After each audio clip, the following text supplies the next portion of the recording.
Everyone, ನಾನು Sushma. Veg wonders ಚಾನೆಲ್ಗೆ ಸ್ವಾಗತ ಸುಸ್ವಾಗತ. ಫ್ರೆಂಡ್ಸ್, ಇವತ್ತು ನಾನು ರೆಸ್ಟೋರೆಂಟ್ ಸ್ಟೈಲ್ನಲ್ಲಿ ಮನೆಯಲ್ಲಿ ಶಾಹಿ ಪನ್ನೀರನ್ನು ಹೇಗೆ ಮಾಡ್ಕೊಳ್ಬೇಕು ಅಂತ ಕೆಲವಷ್ಟು ಟಿಪ್ಸ್ ಆ್ಯಂಡ್ ಟ್ರಿಕ್ಸ್ಗಳ ಜೊತೆಗೆ ಪರ್ಫೆಕ್ಟಾಗಿ ತೋರಿಸ್ಕೊಡ್ತಾ ಇದ್ದೀನಿ. ಯಾವುದೂ ಸ್ಟೆಪ್ಗಳನ್ನು ಮಿಸ್ ಮಾಡದೆ ನೀವು ಹೀಗೇ ಮಾಡಿಕೊಂಡ್ರೆ ಒಂದು ಬೆಸ್ಟ್ ರೆಸ್ಟೋರೆಂಟ್ ಸ್ಟೈಲ್ ಶಾಹಿ ಪನ್ನೀರನ್ನು ನೀವು ಕೂಡ ಮನೆಯಲ್ಲಿ ಮಾಡ್ಕೊಳ್ಬೋದು. ಹಾಗಾದರೆ ಹೇಗೆ ಮಾಡ್ಕೊಳ್ಳೋದು, ಏನು ಯಾವ್ಯಾವ ಸ್ಟೆಪ್ಗಳಿವೆ ಹೇಳೋದನ್ನು ನೋಡ್ತಾ ಹೋಗೋಣವಾ. ಸ್ಟಾರ್ಟ್ ಮಾಡೋಣವಾ. ಫಸ್ಟ್ ನೋಡಿ, ನಾನು ಸ್ಟವ್ ಆನ್ ಮಾಡಿಬಿಟ್ಟು ಒಂದು ಕಡಾಯಿನ ಇಟ್ಕೊಂಡಿದ್ದೀನಿ. ಅದಕ್ಕೆ 4ರಿಂದ 5 ಚಮಚ ಆಗುವಷ್ಟು ಎಣ್ಣೆ ಹಾಕ್ಕೊಂಡಿದ್ದೀನಿ. 2-3 ಲವಂಗ, 2-3 ಚಕ್ಕೆ, ಮತ್ತು ಒಂದು 6-7 ಬ್ಲ್ಯಾಕ್ ಪೆಪ್ಪರನ್ನು ಹಾಕ್ಕೊಂಡಿದ್ದೀನಿ. 3 ಏಲಕ್ಕಿನ ಹಾಕ್ಕೊಳ್ತಾ ಇದ್ದೀನಿ. ಮತ್ತು ಒಂದು 7-8 ಬೆಳ್ಳುಳ್ಳಿನ ಹಾಕ್ಕೊಂಡಿದ್ದೀನಿ. ಒಂದು ಸ್ವಲ್ಪ ಶುಂಠಿನ ಹಾಕ್ಕೊಂಡಿದ್ದೀನಿ ಕಟ್ ಮಾಡಿಕೊಂಡು. ಇದನ್ನೆಲ್ಲ ಒಂದು ಸಾರಿ ಎಣ್ಣೆಲಿ ಈ ರೀತಿ ಹುರ್ಕೊಳ್ಳಿ. ಆಮೇಲೆ ಒಂದು 5-6 ಒಣಮೆಣಸು ಮತ್ತು 1-2 ಈರುಳ್ಳಿನ ಉದ್ದುದ್ದವಾಗಿ ಕಟ್ ಮಾಡಿಕೊಂಡು ಹಾಕ್ಕೊಂಡಿದ್ದೀನಿ. ಚೆನ್ನಾಗಿ ಇದನ್ನು ಬಾಡಿಸ್ಕೊಳ್ಬೇಕು. ಆಮೇಲೆ ನೋಡಿ, ಒಂದು 3 ಟೊಮೆಟೊ, ಸ್ವಲ್ಪ ರೆಡ್ ಆಗಿರುವಂತಹ ಟೊಮೆಟೊ ತೊಗೊಂಡ್ರೆ ಚೆನ್ನಾಗಿ ಬರುತ್ತೆ. ಅದನ್ನು ಕಟ್ ಮಾಡಿಕೊಂಡು ಹಾಕ್ಕೊಂಡಿದ್ದೀನಿ. ಹಾಗೆ 1 ಚಮಚ ಆಗುವಷ್ಟು ಸೋಂಪನ್ನು ಹಾಕ್ಕೊಳ್ತಾ ಇದ್ದೀನಿ. ಇದೆಲ್ಲದನ್ನು ಚೆನ್ನಾಗಿ ಮಿಕ್ಸ್ ಮಾಡಿಕೊಂಡು ಮೆತ್ತಗಾಗೋ ತನಕ ಇದನ್ನು ಬೇಯಿಸ್ಕೊಳ್ಬೇಕು. ಹಾಗೆ ಒಂದು ಅರ್ಧ ಕಪ್ ಆಗುವಷ್ಟು ಗೋಡಂಬಿನ ಹಾಕ್ಕೊಂಡಿದ್ದೀನಿ. ಚಿಕ್ಕ ಚಿಕ್ಕ ಗೋಡಂಬಿ ಪೀಸಸ್ ಇದ್ರೂ ಓಕೆ. ಹಾಗೆ 1 ಚಮಚ ಆಗುವಷ್ಟು ಅರಿಶಿನ ಹಾಕ್ಕೊಂಡು ಚೆನ್ನಾಗಿ ಇದನ್ನೆಲ್ಲ ಬಾಡಿಸ್ಕೊಳ್ತಾ ಹೋಗಬೇಕು. ಅದೆಲ್ಲ ಮೆತ್ತಗಾಗುತ್ತೆ ಅಲ್ವಾ, ಸಾಫ್ಟ್ ಆಗುತ್ತೆ ಅಲ್ವಾ, ಅಲ್ಲಿವರೆಗೆ ಇದನ್ನು ಫ್ರೈ ಮಾಡ್ಕೊಳ್ಳಿ. ಹಾಗೆ ಒಂದು ಸ್ವಲ್ಪ ಕೊತ್ತಂಬರಿ ಸೊಪ್ಪನ್ನು ಕೂಡ ಹಾಕ್ಕೊಂಡಿದ್ದೀನಿ. ಚೆನ್ನಾಗಿ ಮಿಕ್ಸ್ ಮಾಡ್ಕೊಳ್ಳಿ. ಹಾಗೆ ಇದೆಲ್ಲ ಫ್ರೈ ಆದಮೇಲೆ ಇದನ್ನು ಒಂದು 10 ನಿಮಿಷ ತಣ್ಣಗಾಗೋದಕ್ಕೆ ಅಂತ ಇಟ್ಬಿಡಿ.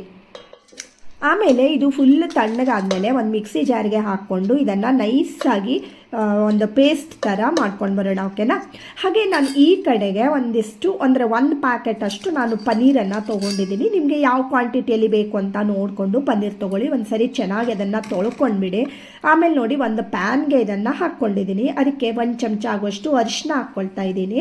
ಹಾಗೆ 1 ಚಮಚ ಆಗುವಷ್ಟು ರೆಡ್ ಚಿಲ್ಲಿ ಪೌಡರನ್ನು ಹಾಕ್ಕೊಳ್ತಾ ಇದ್ದೀನಿ.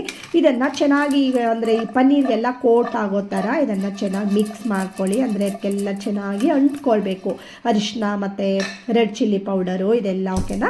ಈ ರೀತಿ ರೆಡಿ ಮಾಡ್ಕೊಂಡಾದ್ಮೇಲೆ ಸ್ಟವ್ ಮೇಲೆ ಇಟ್ಕೊಂಡು ಸ್ಟವ್ ಆನ್ ಮಾಡಿಕೊಂಡು ಹಾಗೆ 1-2 ಚಮಚ ಆಗುವಷ್ಟು ಎಣ್ಣೆನ ಹಾಕ್ಕೊಂಡಿದ್ದೀನಿ. ಎಣ್ಣೆಲಿ ಇದನ್ನೊಂದು ಸ್ವಲ್ಪ ಚೆನ್ನಾಗಿ ಬಾಡಿಸ್ಕೊಳ್ಳಿ. ಮತ್ತು ಮೇಲ್ಗಡೆಯಿಂದ ಒಂದು ಸ್ವಲ್ಪ ಉಪ್ಪನ್ನು ಹಾಕ್ಕೊಂಡ್ರೆ ಪನ್ನೀರು ಸಪ್ಪೆ ಅನಿಸಲ್ಲ. ಸೊ ನೋಡಿ, ಖಾರ ಮತ್ತು ಎಣ್ಣೆ ಇದೆಲ್ಲ ಹಾಕಿರೋದ್ರಿಂದ ಚೆನ್ನಾಗಿ ಅದು ಪನ್ನೀರು ಬಿಸಿ ಆಗ್ತಾ ಇರೋದ್ರಿಂದ ಸಾಫ್ಟ್ ಆಗುತ್ತೆ, ತುಂಬಾ ಚೆನ್ನಾಗಿ ಬರುತ್ತೆ. ಡಿಸ್ಕೌಂಟ್ಗಾಗಿ ಕಾಯಬೇಕಾಗಿಲ್ಲ. 16 ಸೀರೆ ಒಟ್ಟಿಗೆ ಖರೀದಿ ಮಾಡಬೇಕಂತಾನೂ ಇಲ್ಲ. ಹಬ್ಬ ಹರಿದಿನಕ್ಕೆ ಅಂತ ಕಾಯೋ ಗೋಜಿಲ್ಲ. ಡಿಸ್ಕೌಂಟ್ ಹುಡ್ಕೊಂಡು ಬೇರೆ ಬೇರೆ ಊರಿಗೆ ಹೋಗೋ ಅಗತ್ಯ ಅಂತೂ ಇಲ್ಲವೇ ಇಲ್ಲ. ನಮ್ಮ ಶಿರ್ಸಿಯಲ್ಲಿ ಎಕ್ದಮ್ ಹೋಲ್ಸೇಲ್ ರೇಟ್ನಲ್ಲಿ ಅತ್ಯುತ್ತಮ ಸಿಲ್ಕ್ ಮಾರ್ಕ್ ಇರೋಂತಹ ಸೀರೆ ಸಿಗ್ತಾ ಇದೆ ಫ್ರೆಂಡ್ಸ್.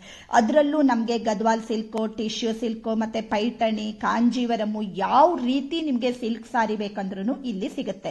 ನೀವು 10 ಸೀರೆನೇ ತಗೊಳ್ಳಿ ಅಥವಾ 1 ಸೀರೆ ಬೇಕಾದ್ರೂ ತಗೊಳ್ಳಿ, ನಿಮಗೆ ಹೋಲ್ಸೇಲ್ ರೇಟ್ ನಲ್ಲಿ ಸಿಗೋದಂತೂ ಗ್ಯಾರಂಟಿ. ಡೈರೆಕ್ಟ್ ಆಗಿ ಉತ್ಪಾದಕರಿಂದ ಗ್ರಾಹಕರಿಗೆ ಸಿಗ್ತಾ ಇರೋಂತ ಈ ಚಾನ್ಸ್ ಅನ್ನ ನಾವು ಯಾಕೆ ಬಿಟ್ಕೊಳ್ಳೋಣ ಅಲ್ವಾ ಫ್ರೆಂಡ್ಸ್. ಇವತ್ತೇ ಹೋಗೋಣ. ಎಲ್ಲಿಗೆ ಅಂತೀರಾ? ಗಂಧರ್ವ ಸಿಲ್ಕ್, CP ಬಜಾರ್, ಸಿರ್ಸಿ. ಖಂಡಿತ ಒಮ್ಮೆ ಭೇಟಿ ಕೊಡಿ. ಅತ್ಯುತ್ತಮವಾಗಿರುವಂತಹ ಹೋಲ್ಸೇಲ್ ರೇಟ್ನ ಸೀರೆಗಳನ್ನು ನಿಮ್ದಾಗಿಸ್ಕೊಳ್ಬಹುದು.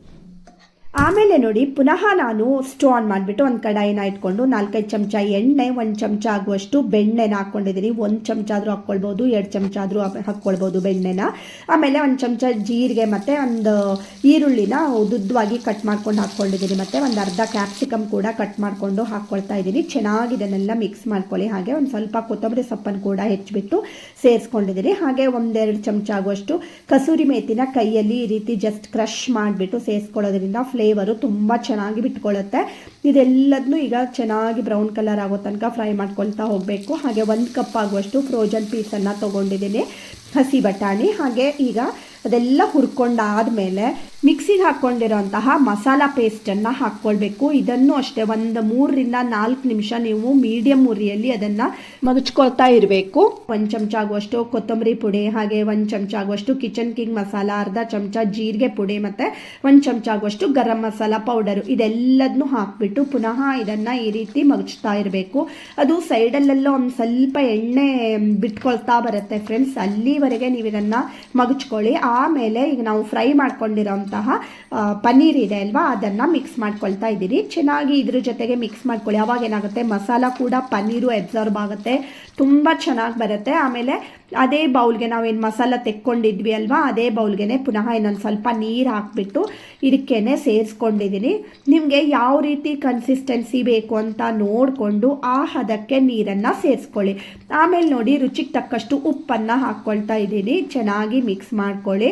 ಇದೆಲ್ಲ ಮಿಕ್ಸ್ ಮಾಡಿಕೊಂಡು ಸುಮಾರು ಒಂದು 5 ನಿಮಿಷ ಇದನ್ನು ಚೆನ್ನಾಗಿ ಬಾಯ್ಲ್ ಮಾಡ್ಕೊಳ್ಬೇಕು. ಆವಾಗ ಪನ್ನೀರು ಎಲ್ಲ ಮಸಾಲನೂ ಹೀರ್ಕೊಳ್ಳುತ್ತೆ. ಆಮೇಲೆ ಒಂದು ಸ್ವಲ್ಪ ನಿಮಗೆ ದಪ್ಪ ಅನಿಸಿದರೆ ಒಂದು ಅರ್ಧ ಕಪ್ ಆಗುವಷ್ಟು ಹಾಲನ್ನು ಹಾಕ್ಕೊಳ್ಳಿ. ಚೆನ್ನಾಗಿ ಮಿಕ್ಸ್ ಮಾಡಿಕೊಂಡು ಬಾಯ್ಲ್ ಮಾಡ್ಕೊಳ್ಳಿ. ಮೇಲ್ಗಡೆಯಿಂದ ಒಂದು ಸ್ವಲ್ಪ ಹೆಚ್ಚಿಟ್ಕೊಂಡಿರೋಂಥ ಕೊತ್ತಂಬರಿ ಸೊಪ್ಪನ್ನು ಹಾಕಿ ಬಾಯ್ಲ್ ಮಾಡಿ ಇದನ್ನು ಸ್ಟೋಫ್ ಮಾಡ್ಕೊಳ್ಳಿ. ತುಂಬಾ ಚೆನ್ನಾಗಿರುವಂತಹ ಶಾಹಿ ಪನ್ನೀರ್ ರೆಡಿ ಆಗುತ್ತೆ ಫ್ರೆಂಡ್ಸ್. ಖಂಡಿತ ನೀವು ಒಮ್ಮೆ ಇದನ್ನು ಟ್ರೈ ಮಾಡಿ, ಮತ್ತು ಮಾಡಿದ್ದಿದ್ರೆ ಹೇಗೆ ಬಂತು ಹೇಳೋದನ್ನು ನನಗೆ ಕಮೆಂಟ್ ಮಾಡಿ ತಿಳಿಸಿ. ಈಗಾಗಲೇ ನಾನು ಪನ್ನೀರಿನ ಸಾಕಷ್ಟು ರೆಸಿಪಿಗಳನ್ನು ಕೂಡ ನನ್ನ ಚಾನಲ್ನಲ್ಲಿ ಪೋಸ್ಟ್ ಮಾಡಿದ್ದೀನಿ. ಇವತ್ತಿನ ಈ ಶಾಹಿ ಪನ್ನೀರ್ ಇಷ್ಟ ಆಗಿದ್ದರೆ ಲೈಕ್ ಮಾಡಿ, ಶೇರ್ ಮಾಡಿ ಮತ್ತು ಸಬ್ಸ್ಕ್ರೈಬ್ ಮಾಡಿ. ಇನ್ನೊಂದು ಒಳ್ಳೆ ವಿಡಿಯೋ ಜೊತೆ ಬರ್ತೀನಿ. ಅಲ್ಲಿವರೆಗೂ take care. Thank you for watching.